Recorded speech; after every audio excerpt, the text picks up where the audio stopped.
열심히 수고하고 또 전략하고 또 도전과 새로운 것을 시도해보고 미래를 준비하면서 기대했었는데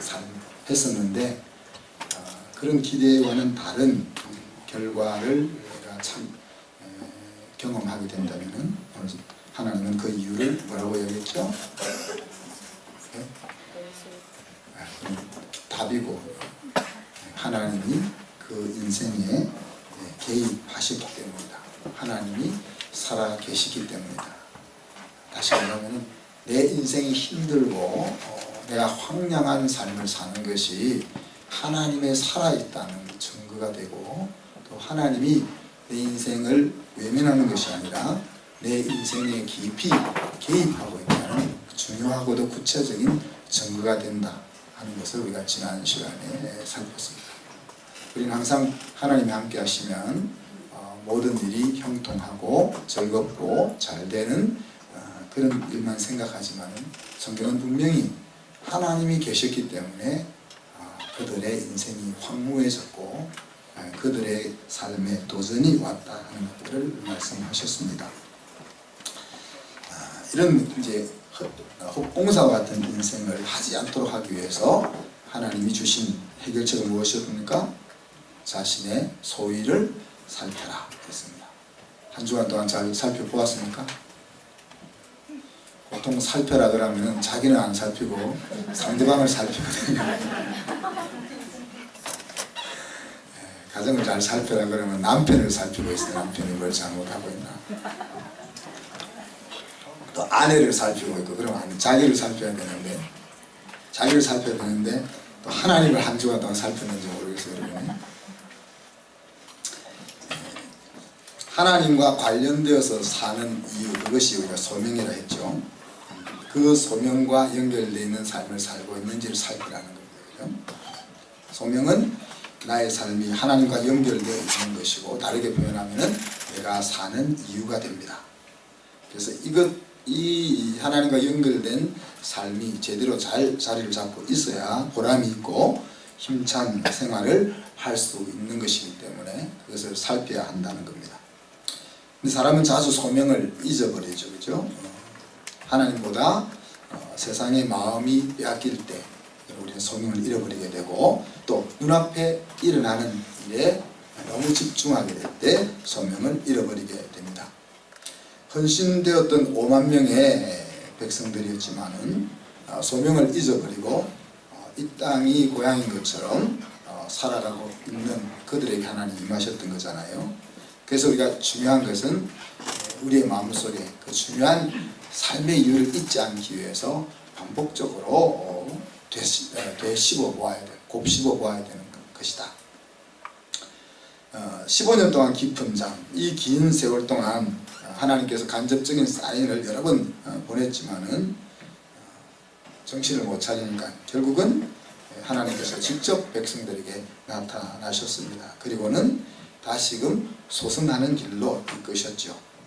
그래서 우리의 소위를 살피라는 말과 또 하나는 새로운 사명을 주시려 살아야 되는 이유, 다시 말하면 중단했던 성전을 짓는 것을 다시 도전하십니다.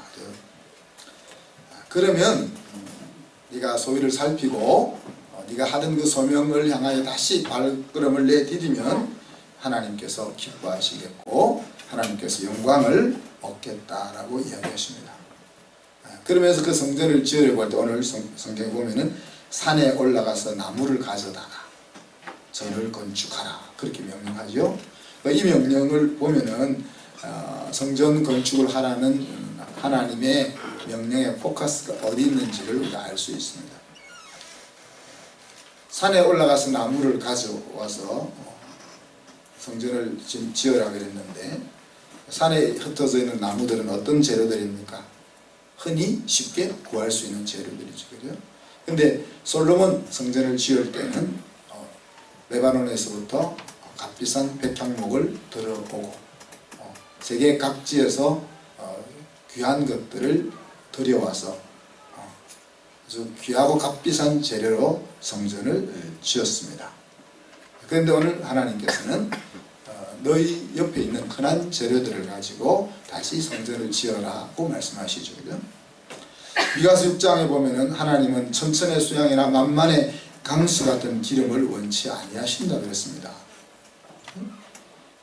또 시편 147편에 보면 오직 자기를 경외하는 자와 그 인자를 바라는 자들을 기뻐하신다. 하나님 그렇게 말씀하셨습니다.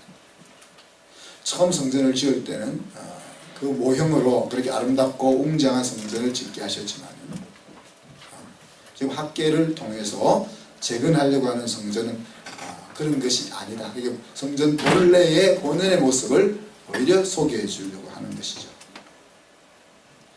하나님이 보시고 싶어 하는 것은 뭡니까? 성전 재건을 통해서 하나님과 백성들의 소통이 다시 회복되는 겁니다. 그 백성들이 하나님을 얼마나 사랑하고 하나님과 가까이 하고 하는지 그것을 보고 싶은 거죠. 그래서 성전을 재건한다는 것은 아름답고 웅장한 건물을 다시 짓는 것이 아니고 바로 성전 예배를 되살리는 것을 의미합니다. 그래서 이스라엘의 신앙과 생활의 중심을 새롭게 찾아주고자 하는 것이죠. 그것은 하나님과의 관계를 회복시키고 정상화시키는 일입니다.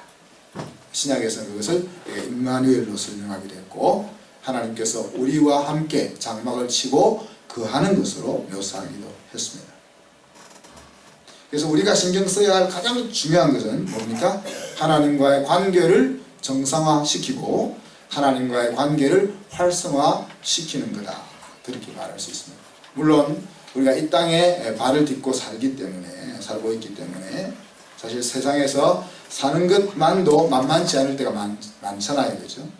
그래서 우리가 자주 눈앞에 펼쳐지는 그 당장의 필요에 마음을 빼앗기는 일이 많지만은 그럼에도 불구하고 우리는 하나님과의 관계를 정상화시키는 일과 활성화시키는 일을 집중해야 된다. 때로는 하나님과의 관계가 이 세상에 사는데, 이 세상을 행복하게 사는데, 또 성공적으로 사는데 직접적인 관계가 없는 것처럼 여겨지기도 하죠. 그죠? 그렇지만 사실 가장 우리의 인생의 중요한 성공, 이게 행복한 승리를 위해서는 가장 중요한 것이 하나님과의 관계를 정상화시키고 활성화시킨다는 이야기입니다. 그래서 우리가 갖고 가야 될 성전은 우리 아버지가 하신 일을 알아서 하나님을 사랑하는 자리로 내가 나아가는 것이고, 또 날마다 우리 아버지를 닮아가는 것이고, 더 나아가서 아버지의 그 삶의 정신, 그것을 예수님을 통해서 보여주셨던 가치관, 그것으로 우리의 마음과 삶을 새롭게 하는 것이 우리가 갖고 가야 할 성전이라 그렇게 여겨집니다. 그래서 교회 건축을 한 번만 하는 게도 힘든데, 그죠? 여러분은 아마 주님 곁에 갈 때까지 계속된 건축을 보게 될 겁니다. 그러니까 우리가 몸된 성전을 갖고 가야 하는 것이 얼마나 중요한지 하는 것들을 눈에 보이는 건축을 통해서 계속 하나님께서 우리를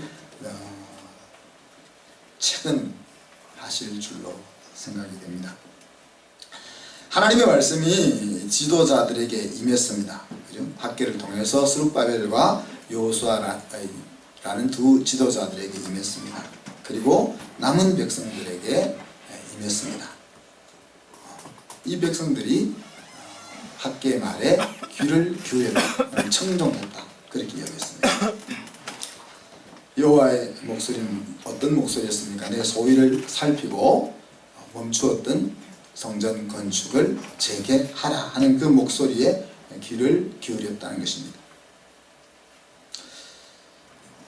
학계 이 말에 15년 동안 잠자고 있던 백성들이 어떻게 귀를 기울일 수 있었을까? 오늘 학계가 이런 일을 하게 되었던 요인을 이렇게 묘사했습니다. 여호와의 명을 의지하여. 학계가 백성들에게 나아가서 이 질책과 권고를 할 때 그를 그렇게 할 수 있도록 이끌었던 에너지의 원천은 하나님의 명이었어요. 지도자에게 있어서 사역자에게 있어서 권위와 힘은 바로 하나님의 명에 있는 것입니다. 우리가 얼마나 능력이 있느냐, 또 사람들이 얼마나 내 말을 잘 듣고 따르느냐에 있는 것이 아니고, 또 내가 얼마나 합리적인 생각을 가지고 진행하느냐에 있는 것이 아니고, 하나님이 내게 무엇을 하라고 하시는가에 있다는 거죠. 그래서 오늘 다른 여러 가지 이유를 설명하지 않고 여호와의 명을 의지해서 15년 동안 잠자고 있던 그들을 향해서 질책과 권고를 했고, 그 결과 잠자던 성도들이 하나님의 말씀 앞에 마음의 귀를 열고 일어섰다, 그렇게 이야기합니다. 그리고는 12절에 보면은 모든 백성이 여호와를 경외하는 모두가 바뀝니다. 하나님을 의식하지 않고 자기 집을, 눈앞에 닥쳐와 있는 그 일을 해결하기에 급급했던 그들이 다시금 하나님을 의식하는 그런 삶의 패턴으로 돌아갔다는 거예요. 하나님께서는 이와 같은 이들의 변화를 인정해 주셨고, 또 하나님이 곁에 계심을 의식하며 살아가는 이들에게 더 이상 염려할 필요가 없는 그런 자리로 이끌어 가시는 것입니다. 이때 이제 우리가 중요한 것이 무엇이겠습니까? 마음입니다. 귀를 열어 하나님의 말씀을 듣는 그 마음. 이것은 이제 우리가 해야 될 부분이죠. 하나님이 하실 수 없는 부분입니다. 하나님은 전능하시기 때문에 못하실 것이 없지만 하나님의 속성상 하실 수 없는 것이 있죠. 어떤 것을 못하시죠? 다 하시는 것만 알으셔가지고. 하나님은 거룩하시기 때문에 죄를 짓지 못한다고 했습니다. 그래서 죄가 있는 곳에는 하나님이 일할 수 없는 거죠. 그래서 우리가 회개해야 되는 이유가 거기 있다고 했습니다. 또 오늘 여기 나와 있는 것이, 하나님은 모든 것을 할 수 있지만 우리를 강제로 하지 않으시죠. 우리가 마음을 들이지 않으면 하나님은 우리를 강제로 우리에게 일하시지 않는다는 거예요. 물론 이 부분이 약간 신비로운 부분도 있고 이해할 수 없는 부분이 있지만 그래도 이해해야 되죠. 어떤 경우는 그러니까 우리의 마음이 하나님 앞에 드려질 수 있도록 여러 가지 작업을 하시는 분은 하나님이십니다. 성령을 통해서. 그렇지만 결정적으로는 결국 우리가 마음을 하나님을 향하여 열어야만 하나님이 일을 하신다. 이런 것도 우리가 기억해 봐야 되겠죠. 공부하지 않으려는 학생을 아무리 실력이 있는 교사가 어떡하겠습니까? 그죠? 그래서 우리가 계속해서 신경 쓰려고 하는 것이 주도적인 인식을 할 수 있도록 온유하게 사랑으로 격려하고 도전하는 것이 필요하죠. 스스로 해야 되겠다 하는 생각이 들 때까지. 이는 우리가 신앙생활도 마찬가지고 공부도 마찬가지고 돈 버는 일도 마찬가지고 모든 일이 내가 이것을 왜 해야 하느냐 하는 것이 마음속에 들어와야 그때부터 그 일이 실질적으로 이루어지기 시작한다 하는 이야기예요. 자, 이러자 하나님이 백성들의 마음을 흥분시켰다 하는 표현을 썼습니다. 우리가 마음을 들이면 하나님이 일하시고 우리로 하여금 일할 수 있도록 이끌어 주시는 분이 하나님이십니다. 고린도전후서 9장에 보면은 사도 바울이 고린도 성도들이 예루살렘 성도들의 그 힘든 삶을 돕기 위해서 헌금하는 그 장면을 가지고 이 부분을 설명을 해주고 있습니다. 제가 한번 읽어드릴게요. 고린도후서 9장 6절부터 보면은 이것이 곧 적게 심은 자는 적게 거두고 많이 심은 자는 많이 거둔다는 말로다. 각각 그 마음에 정한 대로 할 것이요 인색함으로나 억지로 하지 말지니 하나님은 즐겨내는 자를 사랑하시느니라. 하나님이 능히 모든 은혜를 너희에게 넘치게 하시나니 이는 너희로 모든 일에 항상 모든 것이 넉넉하여 모든 착한 일을 넘치게 하게 하려 하심이라. 기록된 바 그가 흩어 가난한 자들에게 주었으니 그의 의가 영원토록 있느니라 함과 같으니라. 심는 자에게 씨와 먹을 양식을 주시는 이가 너희 심을 것을 주사 풍성하게 하시고 너희 의의 열매를 더하게 하시리니 너희가 모든 일에 넉넉하여 너그럽게 연보를 함은 그들이 우리로 말미암아 하나님께 감사하게 하는 것이라. 이 봉사의 직무가 성도들의 부족한 것을 보충할 뿐 아니라 사람들이 하나님께 드리는 많은 감사로 말미암아 넘쳤느니라.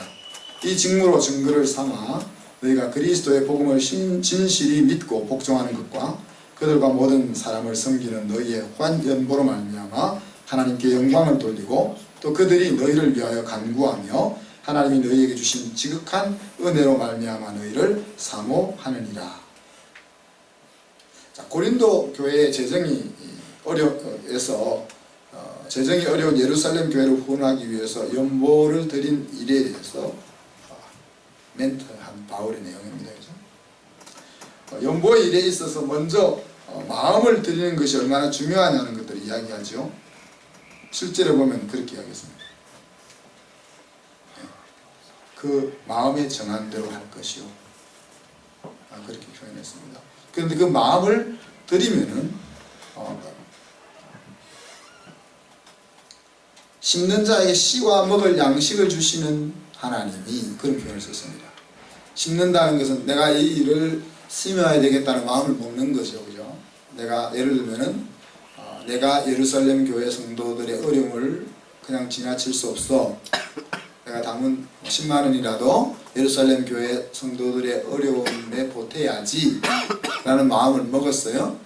자, 그러면 여기서 이제 심는 자에게 씨와 먹을 양식을 주신다, 그런 표현을 썼습니다. 여기 씨는 뭐예요? 내가 심을 10만 원을 하나님이 주시고 또 그런 마음을 먹은 내가 내 삶에 필요한 것들을 하나님이 주신다, 그런 이야기입니다. 그래서 사실 하나님이 다 하신다는 이야기. 그 중요한 것이 뭡니까? 내가 마음을 드릴 수 있느냐 하는 이야기. 우리는 그 앞에까지를 생각합니다. 그래서 마음을 드리기가 불안하죠. 이걸 드리면 그 다음은 어떡할까? 그렇게 불안함. 근데 사실은 마음을 드리면은 하나님이 마음을 받을 뿐 아니라 그 마음 먹은 것을 행할 수 있는 여건까지도 허락해 주신다.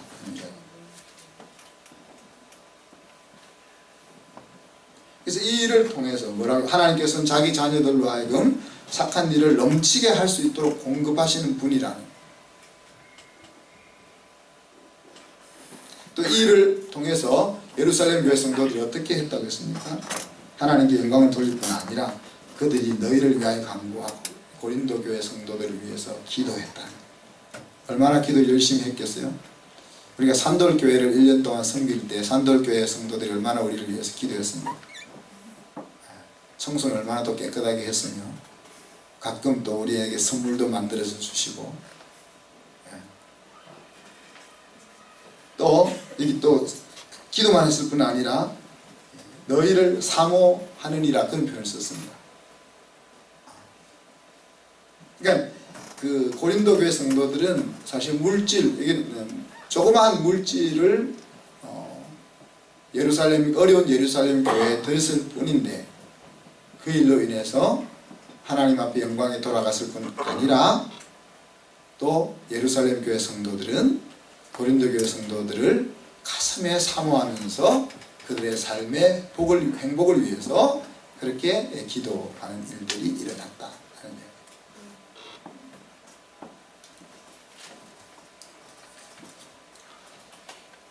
거예요. 이렇게 이제 사실 가장 중요한 것이 마음입니다. 하나님께서는 그렇게 말씀하셨죠. 돌들을 들어서도 아브라함의 자손이 되게 할 수 있는 분이 하나님이신데 하나님이 우리에게 취할 것이 무엇이 있겠냐.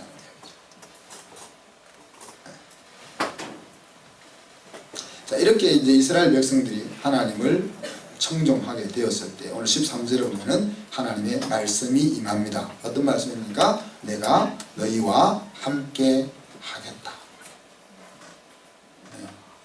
마태복음에서는 임마누엘로 함께 하겠다는 것을 묘사했죠. 처녀가 잉태하여 아들을 낳을 것이며 그의 이름을 임마누엘이라 부를 것이라. 임마누엘은 하나님께서 우리와 함께 계신다는 뜻이다. 그래서 예수님이 이 땅에 오신 것이 바로 하나님이 우리와 함께하는, 요한일서 1장 4절로 4장 15절에 보니까 거한다하는 표현을 썼습니다. 누구든지 예수를 하나님의 아들이라 시인하면 하나님이 그의 안에 거하시고 그도 하나님 안에 거하느니라. 그래서 여기서는 함께 장막 속에서 동고동락하며 사는 것으로 묘사하고 있습니다. 또한 예수님께서 승천하시면서 하신 말씀은 뭐죠? 항상 함께 있으리라. 내가 너희에게 분부한 모든 것을 가르쳐 지키게 하라. 볼지어다 내가 세상 끝날까지 너희와 항상 함께 있으리라. 그렇게 말씀하셨습니다.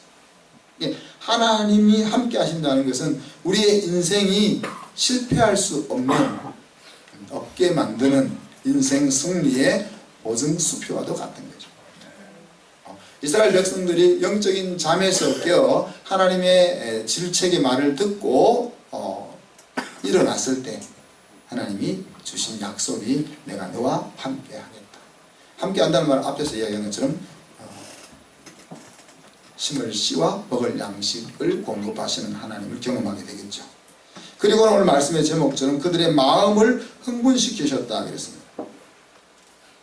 여러분 살아가면서 마음이 막 흥분된 적이 있습니까? 우리 집 사람은 흥분을 잘 안 해요. 항상 차분하게. 우리 정철님 사님 같은 사람은 흥분을 잘 하죠. 가슴이 막 뛰는 거죠. 가슴이 잘 뛰는 사람은 또 까랑기도 잘 하지만 없는 사람보다 훨씬 나은 것 같아요. 기대가 그 인생에 대한 기대가 가득 차 있는 모습이 흥분되어 있는 그런 거예요. 그리고 뭐라 할까요? 흥분된 그 마음을 가지고 뭘 합니까? 그것이 이제 새로운 역사를 시작할 수 있는 에너지가 되는 거죠. 이때가 언제입니까? 15절에 보면은 다리오 왕 2년 6월 24일 이때는 마지막 추수를 서둘러야 하는 때입니다. 벼농사를 안 지어보셨죠? 농사에서 벼를 거두고 나서 한 2주 내지 20일 내지 30일 동안 쨍쨍 가을 햇빛에 말리면은 그 알찬 벼를 수확하게 되잖아요.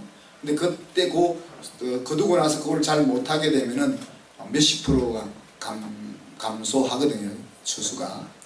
그런 때다는 이야기입니다. 그렇지만 개인적인 일을 멈추고 성전 건축을 시작했다. 네. 생존에 연연하던 생활에서 하나님과 동행하는 인생의 새 출발이 시작됐다는 겁니다. 여기까지 오는데 23일이 걸렸습니다. 15년 동안 잠을 자다가 정신 차리고 새로운 출발을 하는데 한 3주 걸렸다. 그렇죠? 어떻게 15년 동안의 신앙의 깊은 잠에서 깨어나 성전을 건축하고 하나님을 경외하는 자리로 나아갈 수 있었을까?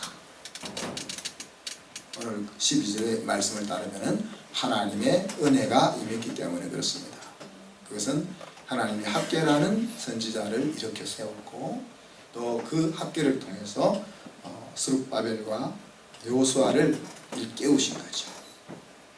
그래서 성경은 학계를 하나님의 메신저로 소개하고 있고 그 메신저를 보내서 책망하시고 권고하셨다고 이야기합니다. 이렇게 하나님이 잠자고 있는 영혼들을 향하여 자기의 사람을 보내시고 책망하고 권고하는 것이 은혜다.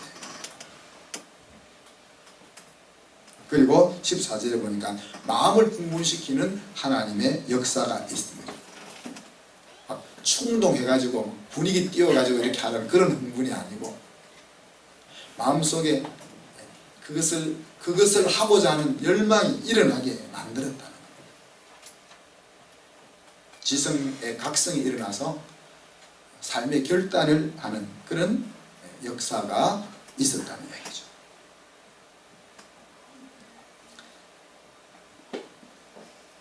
정말 하나님의 일이라면 하나님께서 우리로 하여금 할 수 있도록 마음도 일으키시고 힘도 주실 것입니다. 그리고 그 하나님의 이끄심에 순종하는, 순응하는 성도들에게 새로운 생기가 넘치는 삶이 주어지게 될 것입니다. 우리의 인생의 생기가 넘치기 위해서는 하나님 말씀에 청종할 뿐 아니라 하나님이 우리의 마음을 뜨겁게 할 때 그 뜨겁게 하는 그 마음을 내 것으로 가져오는 작업이 우리에게 필요할 것입니다. 우리는 헌신된 백성들이 15년의 깊은 잠에 빠졌다가 새로이 정신을 차리고 하나님의 역사를 이루어가는 장면을 짧게 우리가 살펴보았습니다. 하나님과의 그 삶을, 하나님과 삶을 연결시키고 또 내 삶의 이유를, 내가 살아가야 되는 이유를 하나님과 연결시키는 그런 일들이 일어났던 거죠. 그죠? 우리가 하나님의 자녀라면 항상 우리가 물어야 될 두 가지가 있습니다. 하나는 하나님을 닮아가는 구별된 삶을 사느냐, 살 것이냐. 또 하나는 내 삶에 어떤 열매를 맺고 있느냐 하는 것을 항상 물어야 할 것입니다. 우리는 어떤 직업을 가지고 있는지, 어떤 직업을 가질 것인지, 어떤 사업을 펼쳐나갈 것인지 그런 것에 관심이 많습니다. 그렇지만 성경은 계속해서 내가 어떤 직업을 가지든지 무엇을 하든지 무엇을 하고 있는지 그것이 중요한 것이 아니고 사실 하나님의 아들, 딸로서 다르게 살 것인지 그것이 더 중요하다고 얘기하죠. 여러분은 하나님의 아들, 딸로서 세상 사람들과 다르게 생각하고 다르게 행동하고 있습니까? 이걸 항상 생각해야 돼요. 그래서 저는 이거를 하나님의 가치관으로 마음과 삶을 부장하는 작업이 필요합니다. 우리는 세상에 몸을 담고 수십 년 동안 살아왔기 때문에 세상의 방식이 우리 몸과 마음에 익숙해져 있습니다. 근데 성경을 통하여, 말씀을 통하여 우리는 하나님의 가치관으로 우리가 걸어가고 있는 그 삶의 스타일을 다시 한번 재조명하고 바꾸는 작업들을 해야 된다. 학교를 통해서 배운 가치관 하나는 뭡니까? 지난 시간에 하나님을 향해 사는 일에 집중하지 않고 눈앞에 주어진 현실에만 몰두하며 살면은 어떻게 한다고요? 하나님이 개입하셔서 황무한 인생을 경험하게 한다. 이것이 학교에서 1장을 통해서 우리에게 보여준 성경적 가치관인 거예요. 오늘 말씀을 통해서 우리가 마음속에 새길 수 있는 가치관은 뭡니까?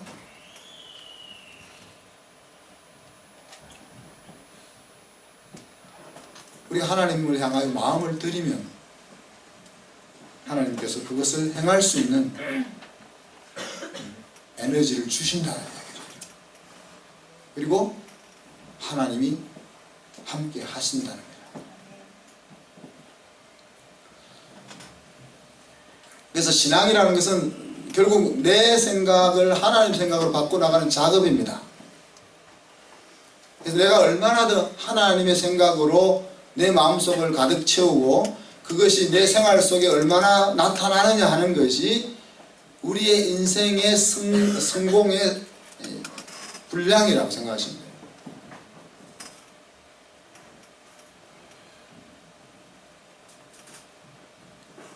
그래서 이 작업을 우리 아이들에게 어떻게 할까, 우리 청년들, 청소년들에게 어떻게 할까 하는 것이 우리 관건인 거죠. 우리는 잘 안 된다고 해서 우리는 이미 나이가 많이 들어서 우리가 안 되지만 그래도 해야 되는 이유가 어디 있다 했죠? 우리 자녀들을 위해서.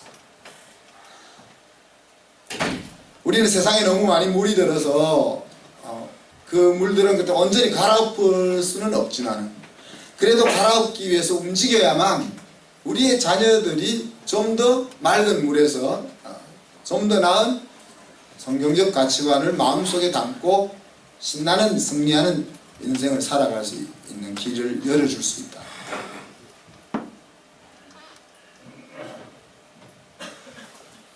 호주에 있을 때 보니까 학교 선생님 하던 분들도 와서 청소하더라고요. 아침 저녁 청소. 그렇게 열심히 일하는 이유가 어디 있습니까? 택시 운전도 한국에서는 못할 거야 아마, 그죠? 특히 남자들은 잘 못합니다. 체면이 있기 때문에. 근데 외국 가니까 그 체면을 내려놓고 하는 거거든요. 그래도 이민을 가서 그 사회의 주도적인 자리에 들어가기가 불가능하죠. 내가 특별한 기술을 가지고 있다든지 돈을 엄청 많이 투자할 돈을 가지고 있다든지 하면 몰라도 그냥 적당한 선의 능력을 가지고서는 주류 사회로 들어가기가 불가능하죠. 그래서 선택하는 길이 뭡니까? 나는 생존에 집중할지라도 내 자녀는 주류 사회에 들어가게 하기 위해서 부모들이 그렇게 죽을 똥 살 똥 열심히 헌신을 하는 거죠.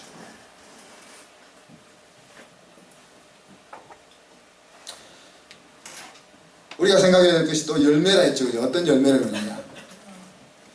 나무는 열매로 보아한다 그랬고 사람도 열매를 가지고 평가한다 그랬습니다. 그 사람이 어떤 말로 번들어하게 생각을 펼쳐나가는지 그것만 들어서는 안 되고 그 사람이 맺고 있는 열매가 어떠한지를 보고 그 사람을 따라야 된다 그랬습니다.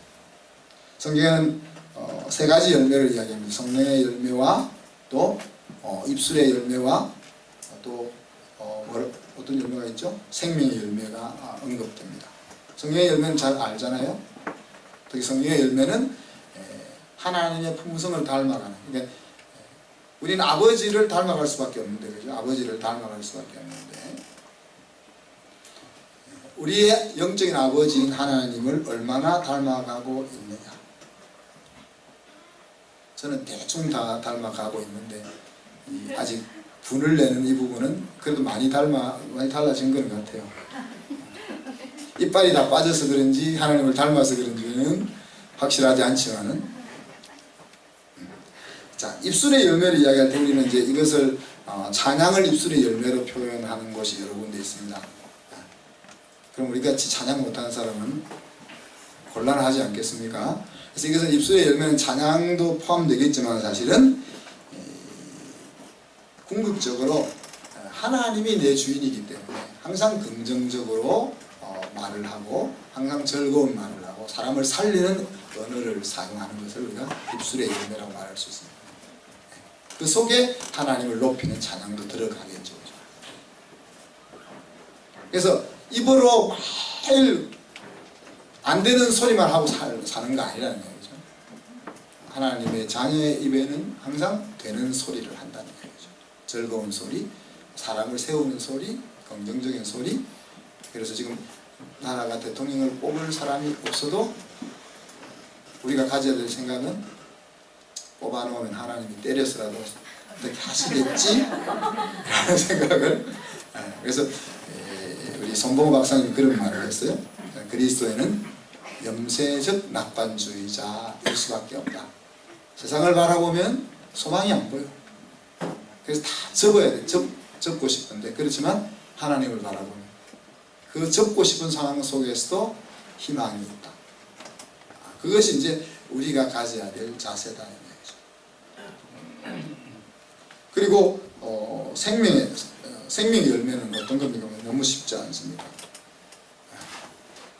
영혼을 하나님 앞으로 이끄는, 우리 밖에 머물고 있는 영혼들을 하나님 앞으로 이끄는 그것이 이제 열매다. 제가 참 이제 부끄러운 것은 교회를 개척하면서 내 마음속에 이런 생각을 했습니다. 그래도 목사가 됐으니까, 또 목사가 돼가지고 개척까지 했으니까 10,000명은 전도하고 10,000명에게는 복음을 전하자, 그런 마음을 먹었는데 부끄럽죠?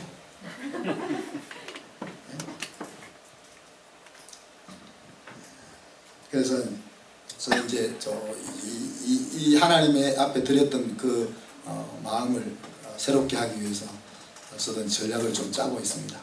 그래서 어떻게 하면은 이제 하나님 앞에 가기 전에 하나님 빨리 안 가려고 전도를 천천히 할지도 모르겠습니다만은 10,000명에게 복음을 전할 수 있을까?